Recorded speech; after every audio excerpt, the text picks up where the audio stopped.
we will get started on it. So this is a whole section. Oh, okay, I see you. This is a whole section I'm back.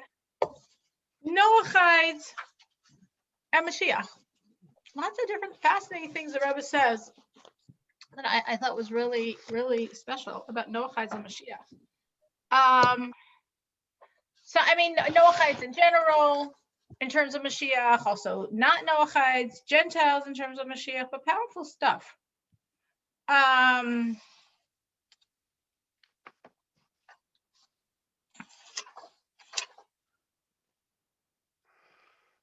So one thing that the Rebbe developed, this was in 1992, that we see a change as the world is moving toward the redemption, as the world is moving toward Mashiach.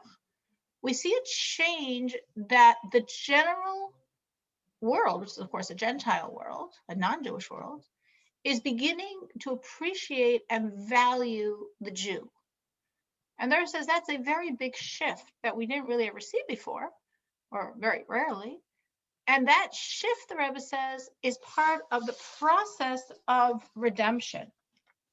Now, previously, the Rebbe had said in 1980 that when Jews stand strong in Torah and in doing the commandments, and they're not affected, they're not intimidated by the world around them, as of course you understand what that means, because you also have to be not affected, not intimidated by the world around you, then this impacts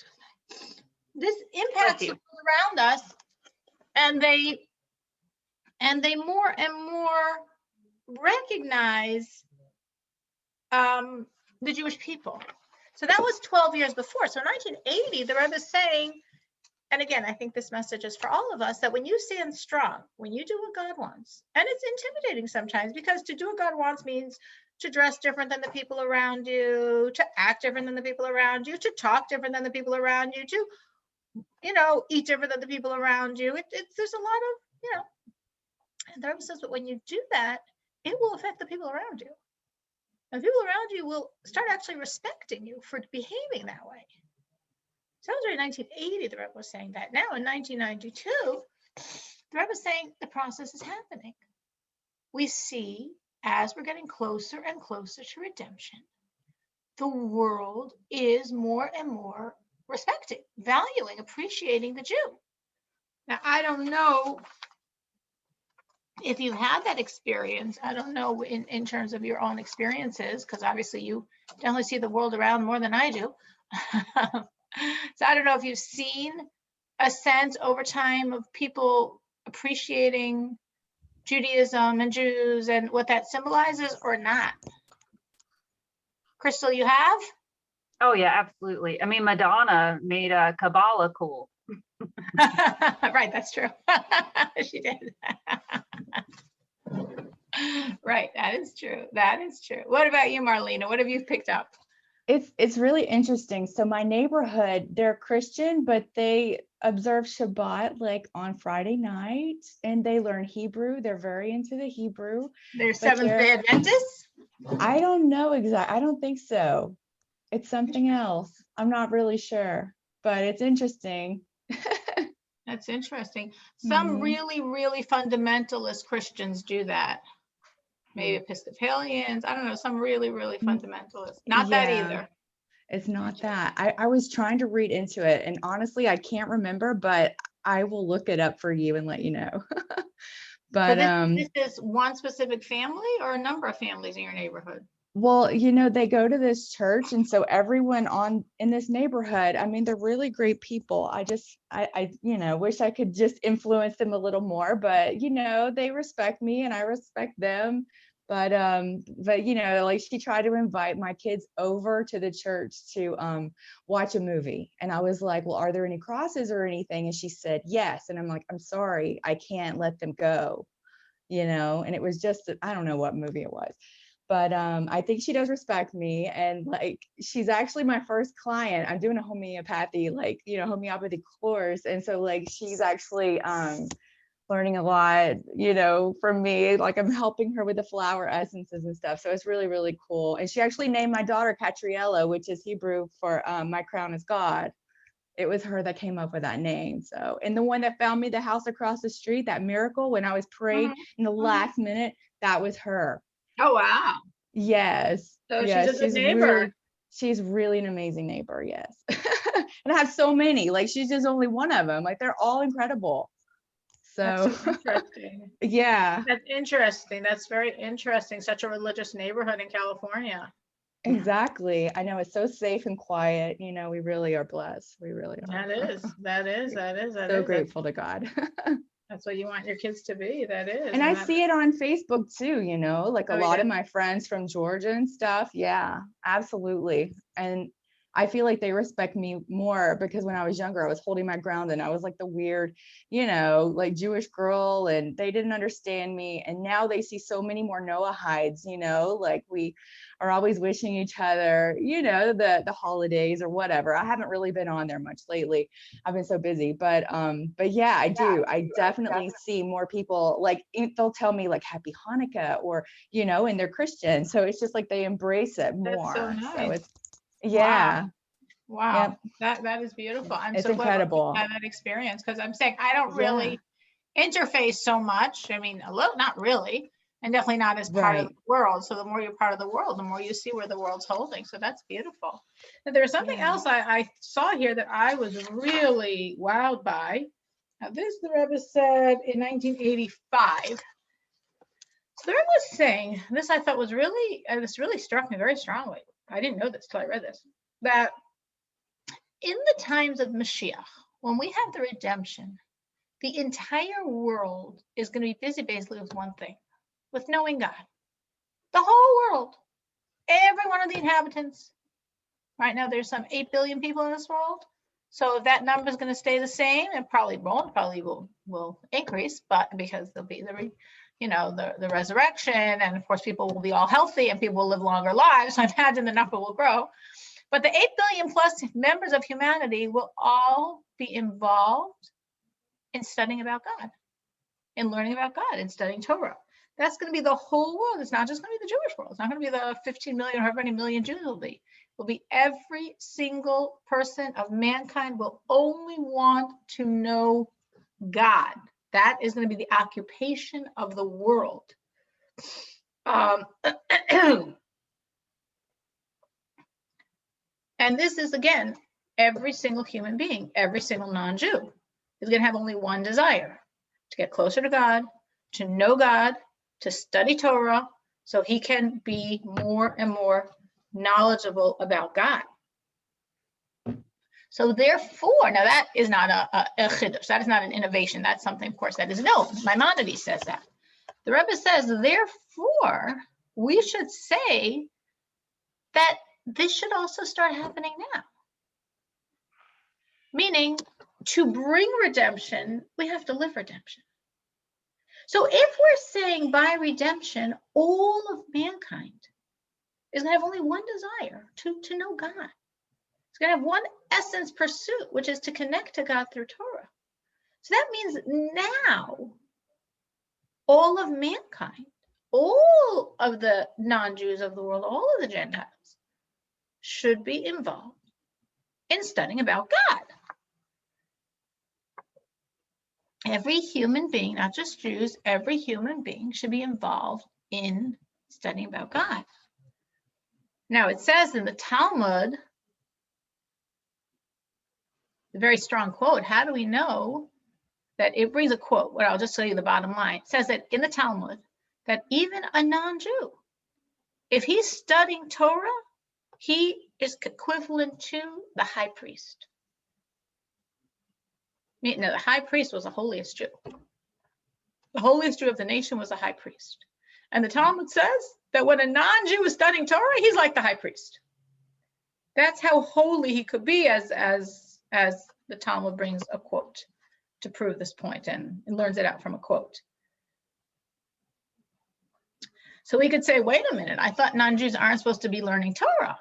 But the Rebbe says, as of course we've clarified this in our class at length at various points, that there's parts of Torah non-Jews aren't supposed to learn.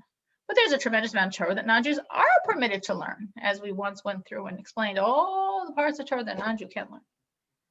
So anything that has to do with keeping the 7 Noachide laws, anything that has to do with a deepening awareness of God, with a relationship to God, with prayer, with charity, with the basic, not deep, but like all of Maimonides' enumeration of all the laws in his work, Mishnah Torah, all of that definitely is under a non-Jew's permission to learn. So there's a tremendous amount of Torah non-Jews can learn. Even the Rebbe says if they would just study the 7 laws extensively. Now here the Rebbe says this is the point to understand this. If a non-Jew is studying the 7 laws to know what to do, so that's learning to know what to do. But here we're talking about studying Torah for the sake of studying Torah. So it would mean more deeply studying. Like you know what to do and you keep studying.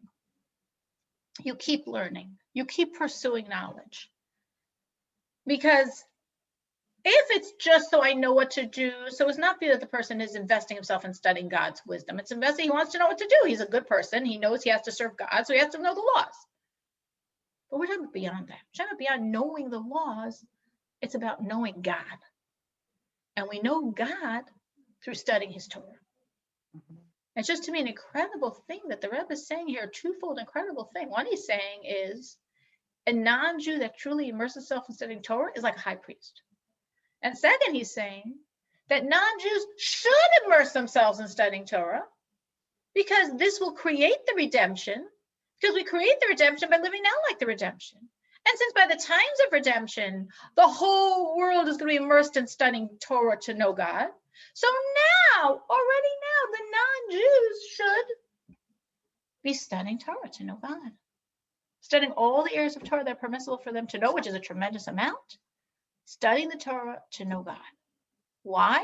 To live Moshiach, to live redemption. Because living redemption brings redemption. And I thought this was an amazing thing. So then the Rebbe says a person could say, wait a minute, if it's so important, because the Rebbe is sort of saying something very cutting edge, very innovative. Like, really? We didn't know this. We thought non-Jews are supposed to learn enough to know what to do. And the Rebbe is saying, no, of course they have to learn to know what to do. That's not what I'm talking about. I'm not about to learn, to immerse themselves in learning to know God. So the Rebbe says, so then a person could argue and say, so why isn't that one of their laws?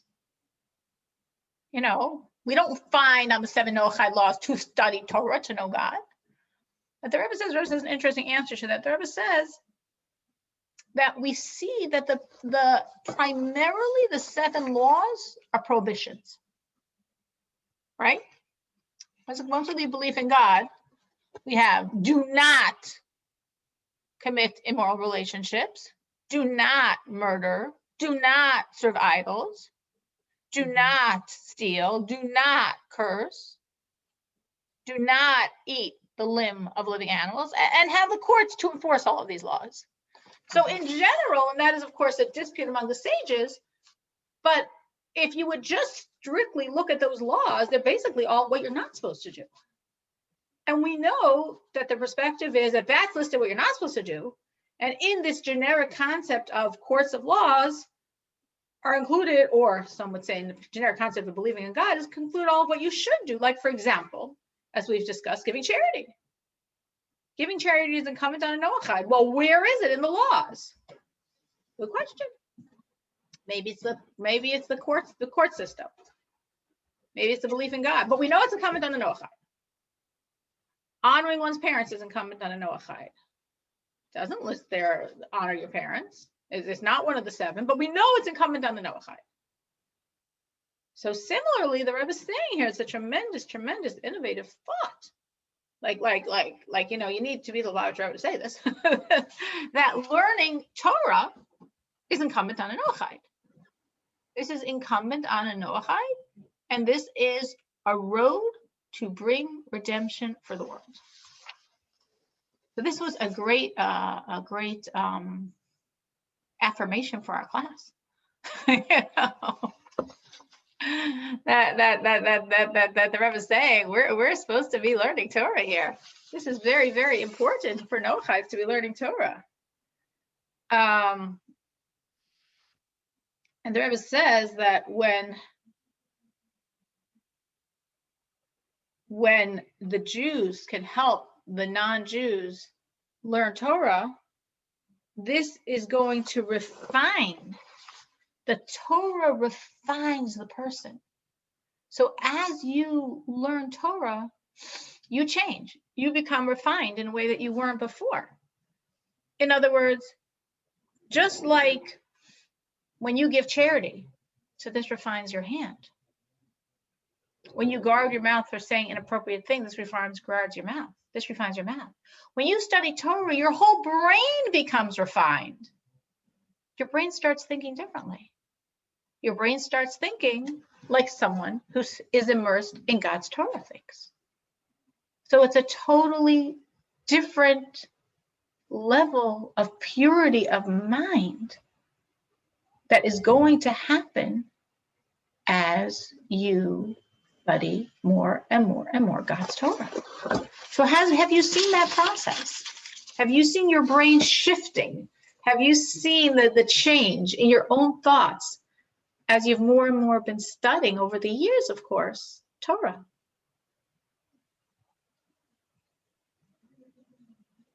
Marlena, what about you? We've got a class at 2, so we got to pick on everyone. Okay, I know. So yes, absolutely. Like every year I try to, keep up with the Parshas, and I always feel just so amazing.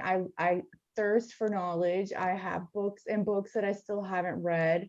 I can't get enough. Like I love to have study sessions, and I used to do it with my parents when I was younger. And they would always pull out their Torahs, and we would read the commentaries, and we would bounce them off each other. What does your book say? What is your book, And yeah, I feel like I need to do more right now. I have 3 little kids, and it's really hard to read anything, honestly, right now. What time do they go to sleep? Oh gosh, it's always different, but they're getting better. They really are. So yeah, I really love the morning. I'm such a morning person, so I'm trying to wean my youngest so I can just get up when I want to get up. Because they're homeschooled, so they're with you all day. Yes. Right. I have a babysitter though, so I have no excuse now. You have a babysitter. Oh, that's nice. She started last week. Awesome. Yes, Thursday. That was 2 days ago. Okay. Awesome. That's great. How many hours a day?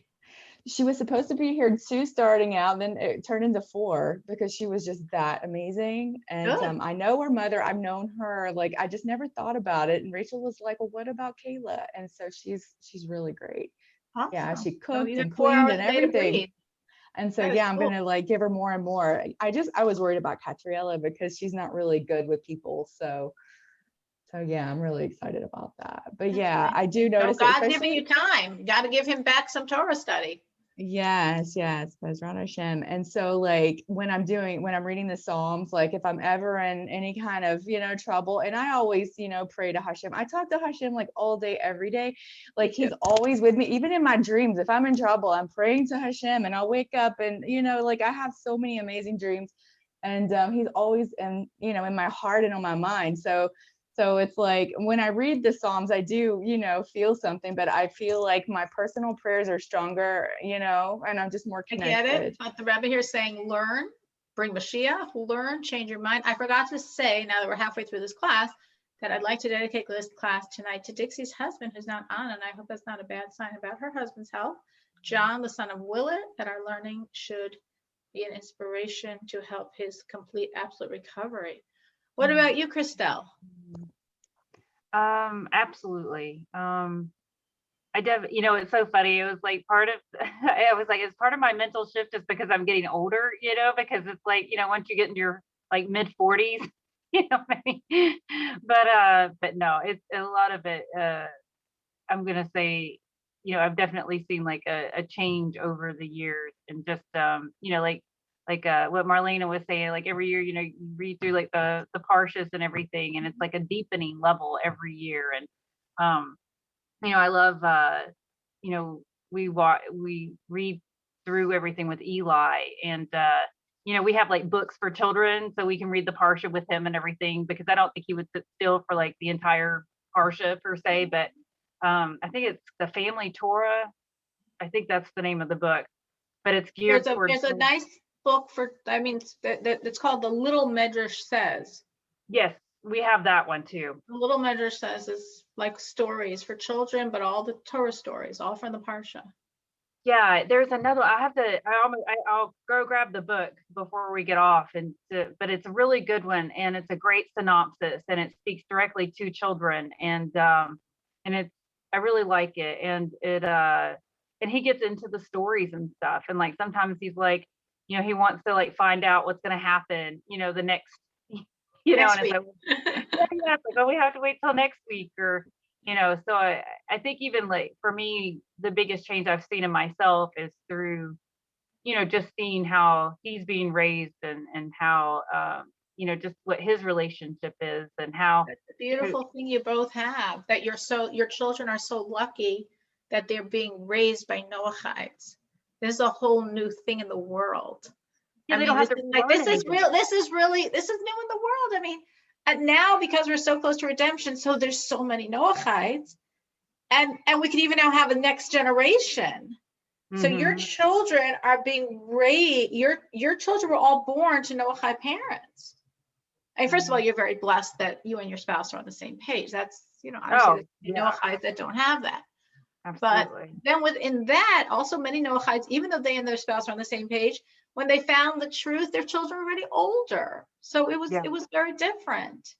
So this is a whole new concept. Children born as Noachides, children that are born with Torah, children that are born learning the Torah portion, children that are born knowing about God and about serving Him and about charity and about, you know, all the good stuff. Like it's a whole new level of bringing mankind to being born as Noachides. You know, an amazing opportunity. You know, even in our class, there's not so many people like that because, you know, a lot of them, their children were older when they started, Yeah. or their husband's not on the same page, so there's more conflict. So it's a big blessing. But yeah, but that is very interesting what the Rebbe was saying, that literally, and it's cool for you to be able to see it in yourself. Of course, the same is true for Jews, and I also, of course, see this in myself. Year after year, the more you learn, your brain shifts. Our brains become more godly. Our brains become more refined. So we would look at certain things and we'd be like, no, that's not appropriate. It's not like, oh, I used to do it and now I can't do it. No, I wouldn't want to do that. Like I wouldn't want to dress like that. I wouldn't want to be like that because that's not appropriate. That's not fitting. Right. You know, so it's a whole shift of the mind. That's very, very powerful. Very powerful investment here. The Rebbe is saying that's an opportunity for a Noachide. Such an amazing opportunity. That's like, wow. I was like, so wow, when I learned this, I was like, unbelievable. So that was the Rebbe said in 1985. Here in 1988, the Rebbe brings out, our sages say that whoever quotes something in the name of one who said it brings redemption to the world. If you're giving over something and you say, oh, so-and-so told me this, that is a very beautiful quality that we're told is connected to redemption. Where do we get this from? Because we get this from the story of Purim. Because Mordechai knew about this plot of Bigsan and Seresh to kill the king, because Mordechai knew all the languages and they were talking their native language that nobody knows, so they felt very safe, and they didn't know that Mordechai knew all the languages, so Mordechai knew what they were saying. So he heard this plot that they had to poison the king. So he went and told Esther, because how is he going to directly get to the king? He could get to Esther, and Esther could get to the king. And Esther told this to the king, and it says that she told this to the king in the name of Mordechai. She didn't just say, I heard. Like, what did the king care? His life was being saved. He cared, you know, his wonderful wife was saving his life. No, I heard from Mordechai. You know, Mordechai the Jew, he was the one that gave me this tip to tell you. Why was that important in the storyline? Because later, when when that night that God was working salvation, it says the king couldn't sleep, and he said, bring me my book of Chronicles. You know, is there anyone that did a good favor for me that I didn't repay them? And the book kept flipping to this page where it was recounted that Mordechai saved the king's life because he told Esther about this plot to kill him. He's like, wow, I never rewarded Mordechai. And that started this whole transformation that led to the redemption of Purim. So based on that, our sages say, look at this little detail. Because Esther told the king in the name of Mordechai this tip, which at the time was seemingly a very small detail that was in the name of Mordechai. She didn't, you know, the king didn't reward Mordechai then. It didn't seem like any big deal that Mordechai told. I mean, the king was glad his life was saved, but he wasn't especially grateful to Mordechai. He didn't really think about it. But later, God put it in place. So later, that little big fact, that Achashverosh's life had been saved by Mordechai started the process that led to the redemption. So from this, our sages say that if you give over news, if you give over information that you got from someone else, you should always say in the name of the person you heard it from. And this brings redemption. Okay, that's a concept. The Rebbe says this concept is true not just for Jews. This concept is also true for non-Jews. Meaning, if one non-Jew is talking to a Jew or talking to a non-Jew, doesn't make a difference who, and they're quoting something and they're saying it in the name of the person they heard it from, this has the power to bring redemption, which is a very cool thing. Like, why in the world would that little thing of just saying something in the name you heard it from bring redemption? We don't know, but that's how God works. This is true. Giving credit to the person who told it to you helps bring redemption. But the Rebbe's point here is this is for everyone. Like, which the Rebbe says shows us, again, that non-Jews have a power to bring redemption. Here, very simply, one non-Jew says, oh, I heard from so-and-so that there's a great book you could learn if you want to teach Torah to your children. Marlena says in the name of Christelle about this great book she heard to Danielle. She's bringing redemption. She has the power to bring redemption. Like it's in your hands. So we know redemption is in the hands of the non-Jew, who's just doing something as simple as quoting something in the name of the person she heard it from. That's how powerful every single human is. That's what a player every single human is in bringing redemption. Mm-hmm. That was an amazing, amazing thought also.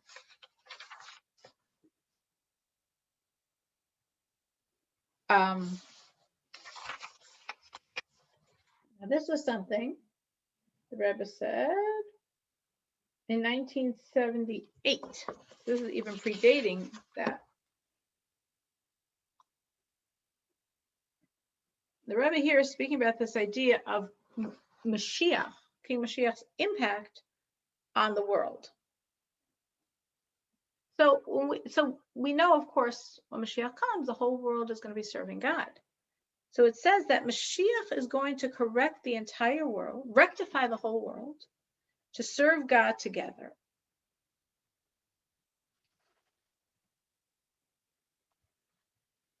And what's very powerful here is that it's considered not just that Mashiach is going to conquer the world, not that the Mashiach is going to control the world.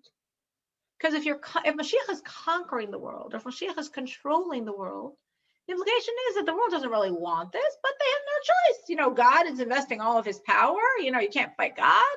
So, all right, you don't like this. It's a bit of a sad situation, but what can you do? You got to listen to God. You got to keep his rules, because, like, you know, God's, you know, the game of exile is over. Now God's clearly God for the whole world, so we all got to listen to him. Oh, well. The specificity of language, it says about Mashiach is that he's going to inherit the nations. Inheriting doesn't imply like you're controlling them, like you're coercing them, like you're forcing. Inheritance means like something got transferred to now being your rights. So what's being transferred to the world is their relationship with God. is that the world as a world now is going to have a relationship with God, not as something coerced, not as something they don't want, forced, but as the most natural thing. So this is what it means when it says that Moshiach is going to rectify the entire world and bring the whole world to serve God, that the whole world is going to recognize the truth. That would be an amazing change. The world's going to know the truth. The world's going to recognize the truth. The world's going to celebrate the truth. And what's the truth? The truth is that everything is God, and that there's nothing more than man wants but to serve him. And this will be the revealed truth of every human in the world. So what the Rebbe is bringing out here is that this truth is going to penetrate the entire world. Meaning it's not going to be that, all these people now that think they don't believe in God, or they believe in something else, these man-made religions, and they're going to be like compelled to give it up because, God has the power. So they're just going to have to, whatever. No. Mashiach is going to help every person come to his own inheritance. It's like your inheritance. It's yours. This idea of God as your God is the inheritance of all mankind. Just now people aren't in touch with themselves. They don't know their own inheritance, so they're rejecting it, not knowing it's their inheritance. But that's what Mashiach will help every one of mankind come to recognize God as his inheritance, as what he truly believes, as his true legacy. So the whole world is going to serve God willingly. The whole world is going to serve God with great joy and great desire, because they're going to recognize this is not the Jews' truth, the Noachides' truth. This is their truth. This is their God. And obviously, how do we create this era? So the Rebbe says, by our own belief now in the coming of Mashiach, by us awaiting, anticipating the redemption, knowing it's going to be very, very, very soon. This helps it happen more and more quickly to bring to this ideal state. So the takeaway from this, the Rebbe is saying, is really our own belief that Mashiach's happening soon. I don't know if you see, to me, I look around the world, especially in this crazy Corona world that we've been living in for a year. This is crazy. I still can't process it, that it's a year later. Like, it's like beyond, like, who would have imagined? I would definitely not have imagined. Maybe other people would have imagined, definitely not me. But I definitely felt this year, especially, there was such awakening in the world to God and to redemption. And I don't know now, and I don't know the people you talk to, but definitely the more people are tuned in that this is God's process, that he's the mover and the player. He's the one making everything happen. And it's part of redemption. It's all part of redemption, because it's happening now, and God desperately wants redemption to come to his world. And that's why all these things are happening. This belief itself makes it happen. So have you seen that? I mean, definitely, I know initially, but have you seen that, this belief among people that this is all from God? This is part of the process of redemption. Redemption is happening. I don't know about other people, but I know for myself, there was a lot of good that came out of this past year. Yeah. Our family moves around a lot, just being military and everything. And there's always movement, always so busy and everything. And so honestly, a year forced to slow down, to stabilize, to, You're saying because of Corona, they didn't move you? Right. Well, I mean, yeah, we're, just, yes. I mean, it just caused us to be more stable. I mean, and we're not gonna, we're not planning to move anymore. But it was just, it was a year where we were forced to slow down. And I know Marlena homeschools, so she'll understand. But all the pressures that we put on ourselves to, so for me, it's like moving all the time, and then all the pressure I also put on myself to like be at a certain level in all these different areas, and it was just a nice, for me, it was just very nice. I mean, I love that we were able to like, no, I can't do that because, it was just too easy. It was lovely that we pulled in and we really just focused on, our family and it, we were able to pay more attention to Shabbat. We were able to, you know what I mean? We were able to like integrate more into our lives, just more peace and more thoughtfulness, and because we weren't so busy. So I mean, for us, it was Corona was a great awakening, Wow. and it allowed us to have a great awakening. And I don't, I want to be very choosy about what we sign up for, you know what I mean, as things open back up and as we all get vaccines and so on and so forth, because it's like, no, if we're doing something, it needs to be more meaningful, because it's our time, Wow. That's beautiful. That's beautiful. Marlena, what was your experience? Well, yes. I mean, this past year, I think I've learned, like, I think I had to unlearn everything that I was, that I thought existed. And I just had like a rabbit hole of just so many awakenings to so many different things. I'm in so many groups on Telegram, and they give me so much knowledge, and everyone, I mean, even like with the ascension, they were talking about that December 21st. I don't know if you know about that, like from the shift from the 3D frequency to like the 5D. Have you heard of anything like that? So all of the 3D emotions like fear and anger and all of those negative emotions, most people are shifting into the 5D, and it goes along with the whole Jasara Nasara. Have you heard of that? Oh, wow. Okay. So they're bringing in the whole like gold currency, and there's just so much abundance and peace, that's being made in the world, and everything on TV is not real pretty much because it's, I mean, That's for sure. yeah, so I've realized the people that watch TV are more on the 3D, but the ones that are 5D and really know what's going on, they're just changing their lives and finding their talents and bringing more of the redemption. And I really feel like it's more, God driven, and more light, and I feel the love, and I feel the peace, and I feel like it's really close. Wow, that's so beautiful.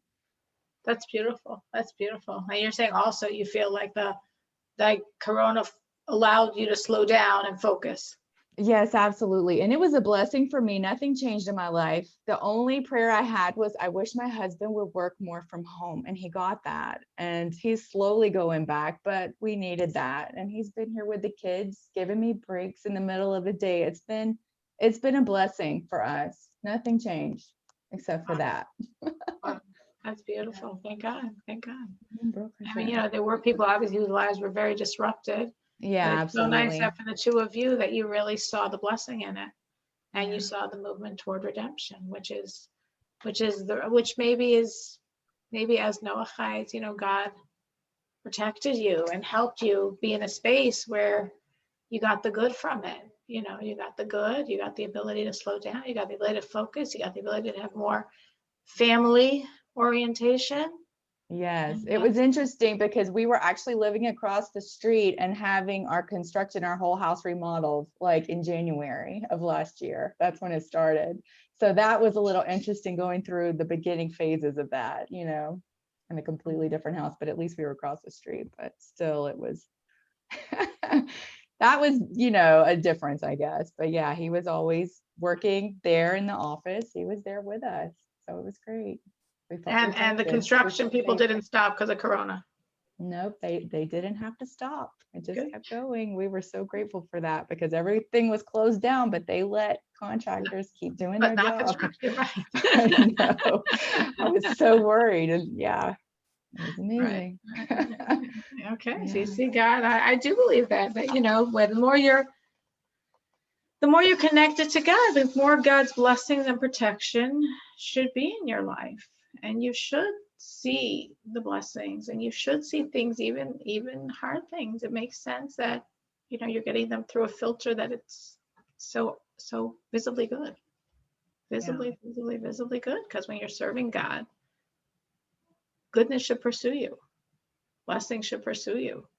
So even, like I'm saying, even in Corona, does it work out? That the contractors keep working, that your husband's home to help more, that you're able to focus on family, that you get shut down from all the things that were distracting you and realizing they were distractions, you know, like all these things. It makes sense. It makes sense. It makes sense. And so it should be for everyone. So the Rebbe says in 1992, the Rebbe speaks about this idea of Mashiach's already impacting the nations of the world. Now, this is a very, very strong talk of the Rebbe, and this this world catalyst for this, as we could see with our eyes, was a very historic peace treaty that was made in the United Nations. Now, usually in the United Nations, of course, the ambassadors, the representatives of the governments are the ones that are, you know, the mouthpieces for the government. But this was such an important thing that actually the heads of state themselves of all of the UN Security Council, you know, which means like the biggest players in the UN, like America, and it was already after the fall of the USSR, so they call it the Federation of Russian, whatever they call it, Russian Federation. You know, all of those people, the heads of state themselves came to New York, and on a Friday, they agreed on a global disarmament policy to lessen monies invested in armaments, and instead to use those monies to help world hunger, help feed people in the world. The Rebbe looked at, now this peace treaty, because I know this talk of the Rebbe, and I was sort of curious, does the world get how important this peace treaty was? I mean, of course, when we're learning to talk of the Rebbe, we know its importance, but does the world get it? It's very interesting because I once took my children. There's a nice little children's museum in downtown Chicago.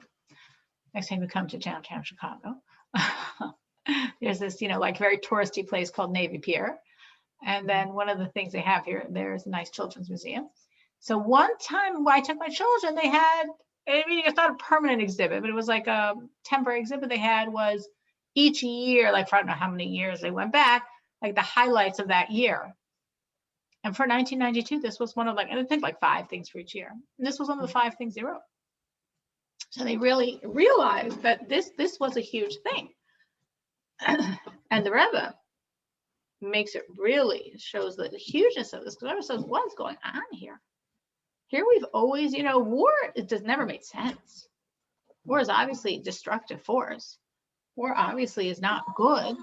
But people always fought. It never stopped anyone from fighting. The fact how destructive and damaging war is. Like, what does that have to do with anything? You want to say hi to the people in my class? They're going to probably say, why are you up? Hello. And I'll say, I have no clue. I thought you were going slowly. Hello. Hi. What's your name? Don't fair. Oh, hi. So nice to meet you. Oh, he's so cute. Is Sasha still here?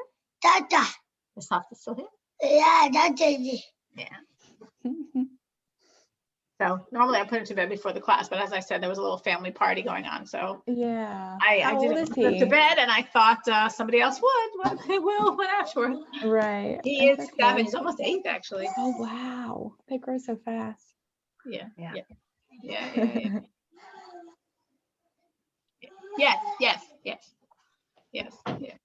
Yes. Yes, yes, he's definitely a blessing. So the Rebbe speaks about this peace treaty at length, and the Rebbe says that this peace treaty is really expressing a shift in the brainwaves of the world. That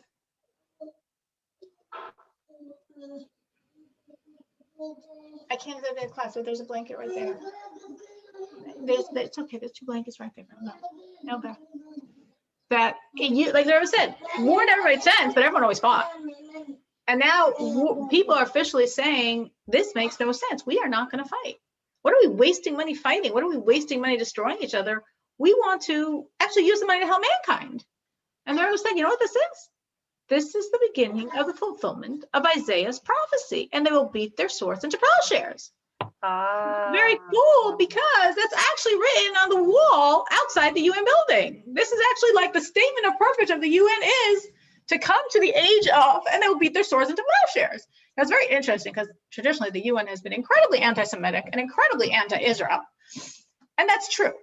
But at the same time, the Rebbe is saying, putting that on the side, if we put the relationship to Israel on the side, put the relationship to Jews on the side, but if we look at them as a force trying to change the world and bring peace to the world, this is a huge step.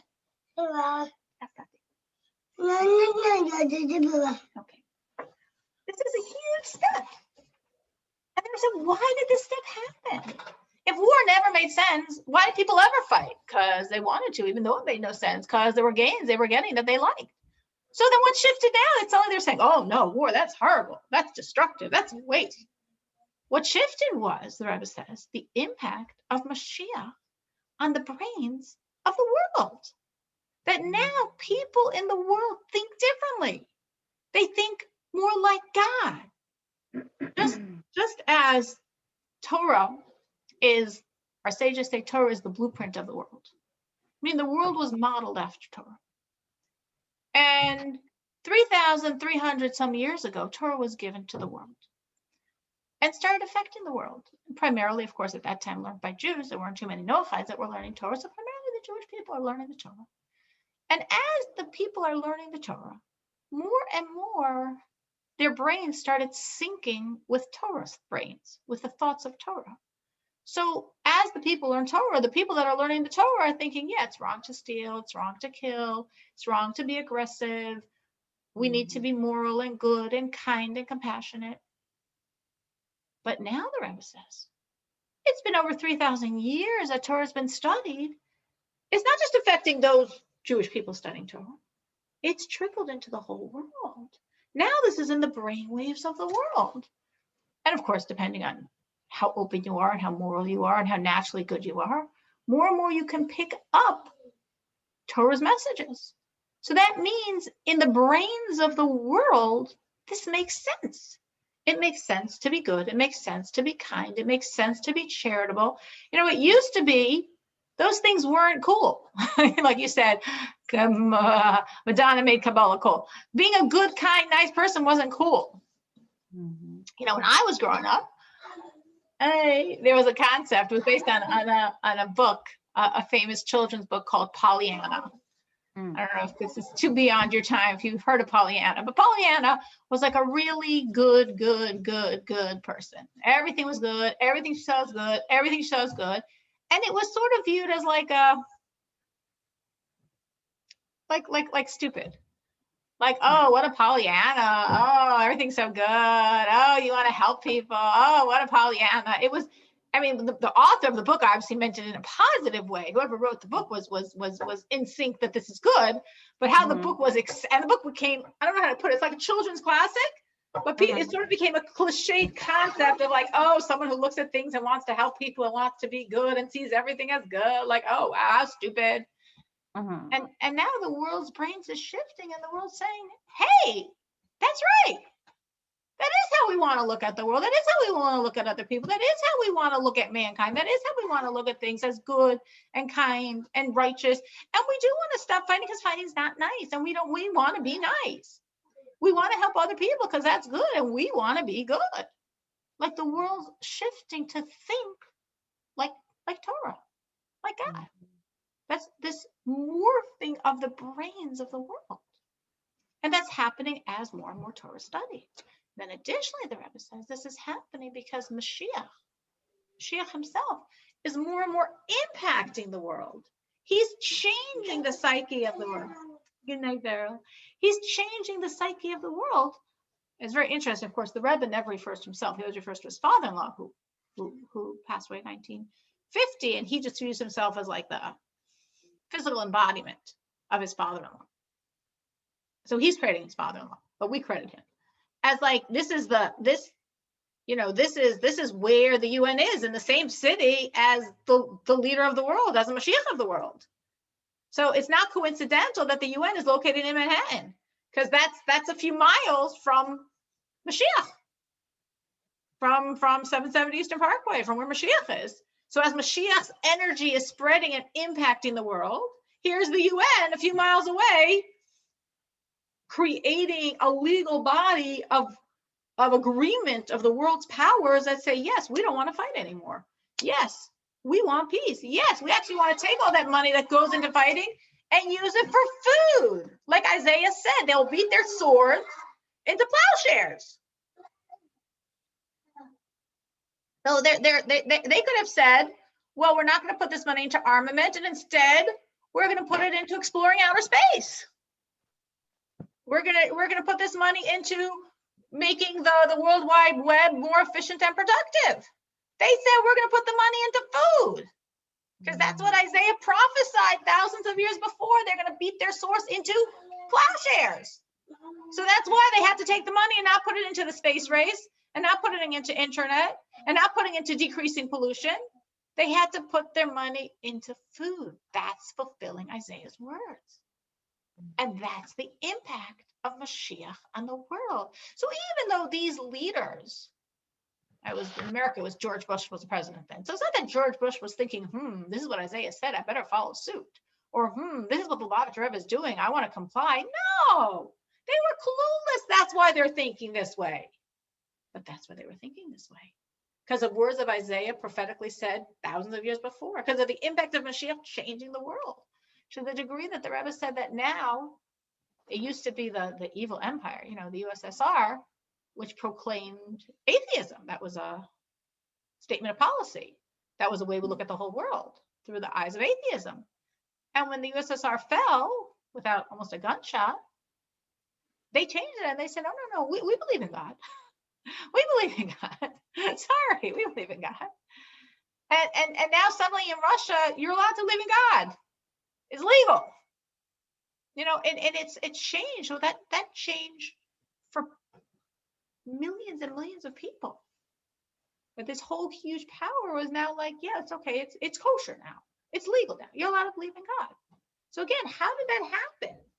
Because Mashiach is so impacting the world that the brains of the people in the world, the brains of the leaders of the world, and the brains of the people of the world is changing to be more and more in sync with God. And that's why they made such a treaty. It's interesting because when Mashiach comes,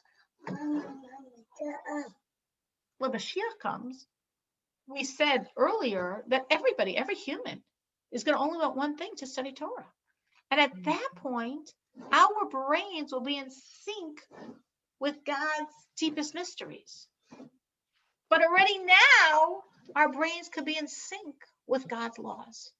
Mm-hmm. As humans, we can think along the line of God's vision, which is morality, which is justice, which is kindness, which is goodness. That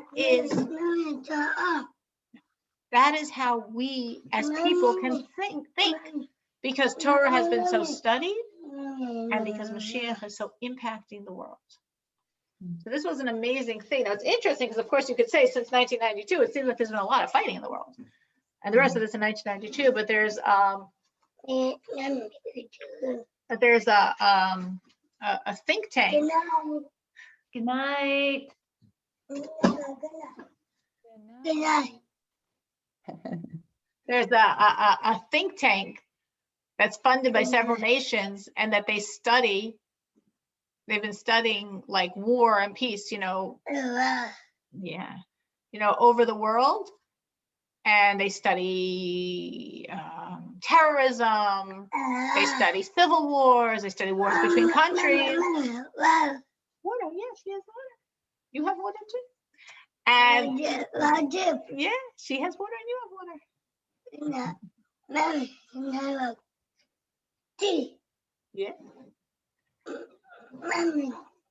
Yeah. So yes, you're right. You're right. Absolutely. So this think tank, what they produce every year shows that, believe it or not, wars are incredibly decreasing. Because of course, that's not what the news reports. Because like Marlena said before, you can never use news as your beacon of truth. We definitely learned that over Corona, in case anyone doubted it before, but hopefully people knew that before also. But I mean, just even on the most basic level, obviously it's going to be sensationalistic to get people to watch, and therefore it's always going to highlight the problems, and that's going to make you think that's the world. But when they actually studied it, they found, like in sub-Saharan Africa, which was like the hotbed of violence and brutality and death and wars, like over the years, they've decreased by 80%. Like even terrorism, we think of terrorism as rising and rising and rising. Actually, it's getting less and less. And they, you know, they postulate different reasons why this is true. And one of the reasons they give like 3 different reasons. And one of the reasons they give, this think tank, is exactly like the Rebbe is saying here in this talk, that because the world's norms are shifting and the world no longer accepts war as inevitable, as like a tool of statecraft. You know, war is not just like, that's okay, yeah, we fight. No, people say, no, it's not okay. And because people are not accepting it, so it's lessening throughout the whole world. So it's a really cool expression of how really close we are. Like you're saying, you're seeing the signs, I'm seeing the signs, we're all seeing the signs to Moshiach. And definitely, just to keep in mind, as the Rebbe said, how powerful it is for you to study Torah now. Studying Torah to live Moshiach, because that's what we're all going to be wanting to do exclusively when Moshiach comes. And especially as Noachides, your Torah study has a lot of power because you're representing now that the world is choosing to study about God. So living it now creates it. So thank you for coming. Thank you for joining. It'd be such a sad if you hadn't come on. I would have like spoken to myself for 5 minutes and gotten off, I guess. So gone downstairs to the party, right? So I'm so glad you came. And listen, we should just keep doing God's will. And as we do God's will, as both of you saw such blessings, even the very difficulty that some people suffered with Corona. Of course, you're aware of the suffering, but yet somehow God protected you. And for you, it was a blessed experience. So too, you should always merit, as you closer and closer we get to God, more and more, even in the hard times, just, you know, having that enormous buffer, like the Jews in the desert had the clouds protecting them. So that beautiful filter that what enters into your abode is the pure blessings. Thank you so much for joining. You should have a wonderful week. Thanks so much. Good night. Bye. Good night. Bye.